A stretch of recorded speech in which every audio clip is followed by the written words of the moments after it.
Signal seekers, this is your wake-up call.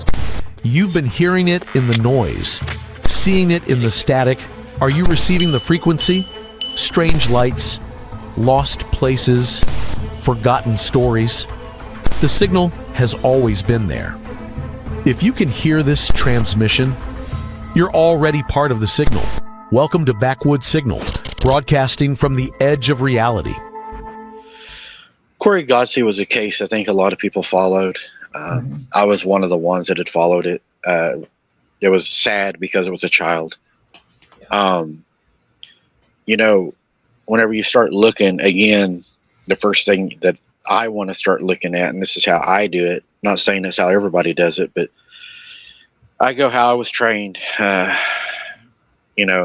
start looking at method of operation, and whenever I had found out that Corey was not consumed, that there was a red flag to me. But then when they said domesticated dogs, it didn't match to me either because of the body movement. And what I mean by the body movement is I spoke to some dog handlers, professional dog handlers, and dogs do not typically move their prey. They will attack, unalive, feast, and leave. That's how wild animals move. Just like your coyotes, they will attack a calf in the middle of a field, and they'll eat that calf sometimes before the mom even has the full baby. They'll eat it before it even is born completely, and they'll move on. Now, Corey Godsey, he was drugged up a very steep cliff, hard terrain. And I spoke to, and I've done a show on this. I don't remember the specifics, but I spoke to a dog handler, a professional, and he said Corey would have weighed over 100 pounds is what they had suspected. For a dog to move a 100-pound body up a hill like that in the terrain, in their professional opinion, would have been impossible. And not only impossible, it would not have been what a dog would have done. It was just did not fit.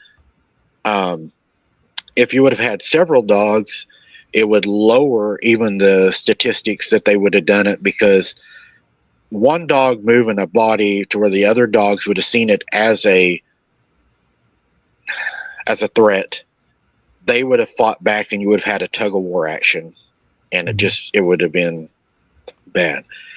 But now whenever you look at the main cause of death for Corey was extinguation by the artery of the throat being cut in the autopsy. The small bone here under the throat was actually crushed, which would indicate to me a large bite mark around the throat, crushing the throat, and then severing the carotid artery, leading to a extinguation. But then you get into the weird part of it. He was missing his shoe and sock that was never recovered. The body movement is not typical of a dog, but it would be typical of a cat, of a feline.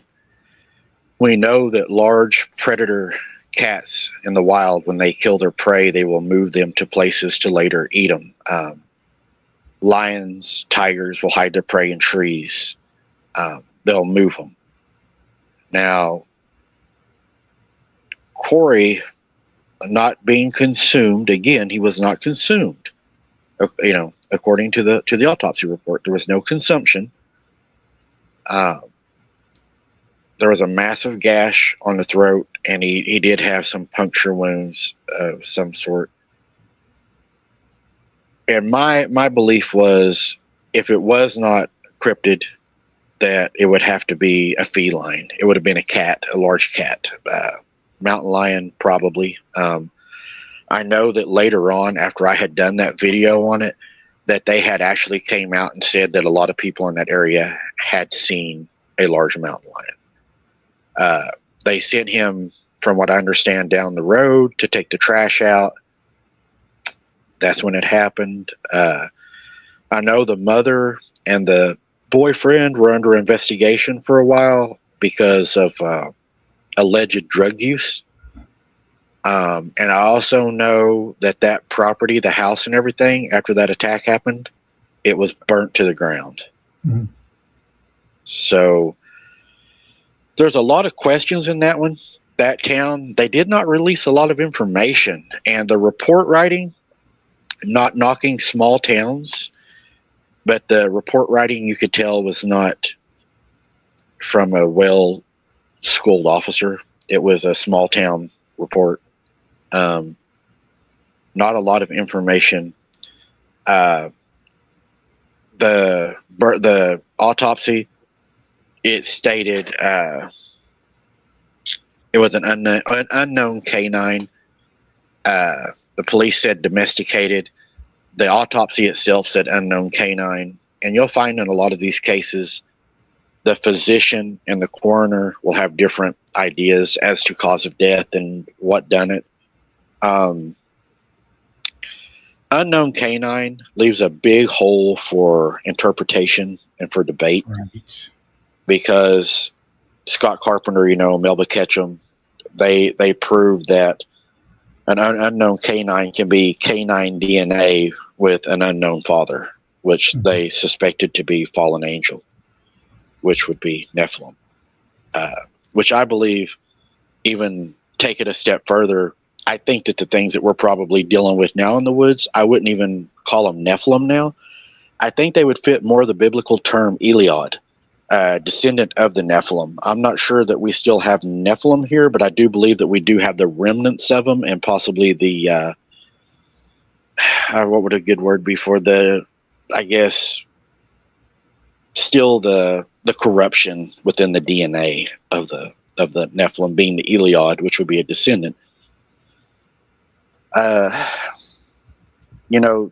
case is a real hard one. Now, there was a boy that really I will never forget. This is one of the hardest ones.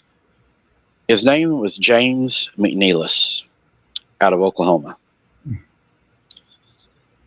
I spoke to his father directly the day after the attack. I noticed something in that case when it first came out. They, instead of giving an address to the attack, they gave GPS coordinates. That's not typical. That's more of a federal or military report, not a state or something.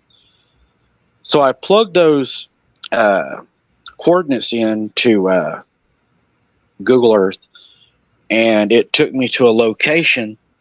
And then I took the home address of the young man and plugged it in, and it took me to a location.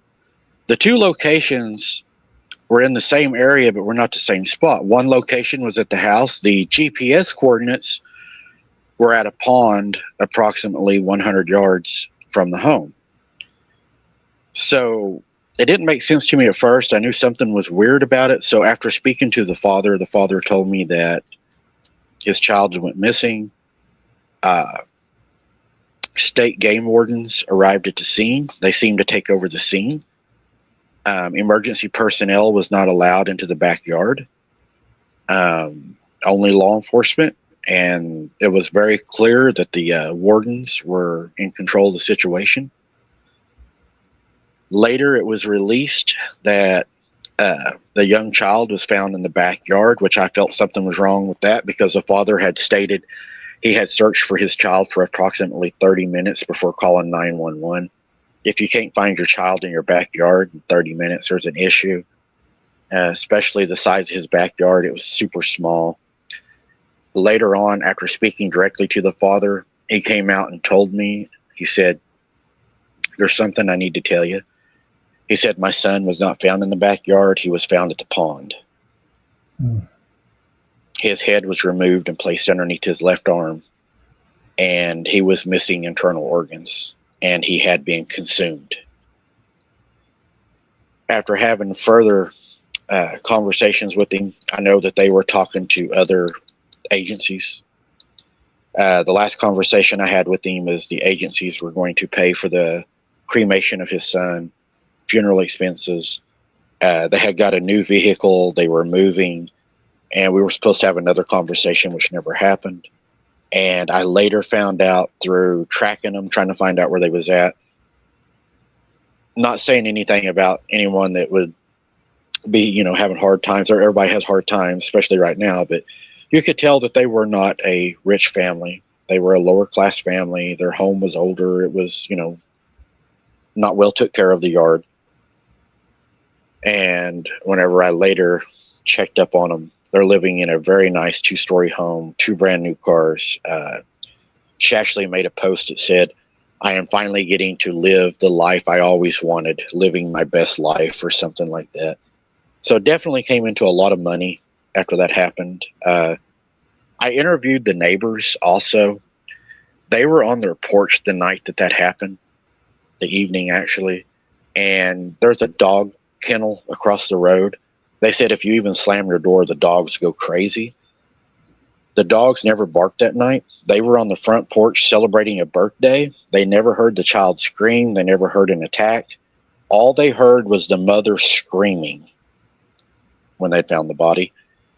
And that was the only thing they heard. The dogs never fought. There was never a dog fight. She said we were right there on the outside on the porch, which is just adjacent from their home, which would lead me to believe that whatever would have possibly had grabbed that young boy probably grabbed him around the throat and exited the yard to the pond, to where it probably unalived him at that point and then consumed him. That would be my speculation. Wow. I'm trying to wrap my head around that story, because that is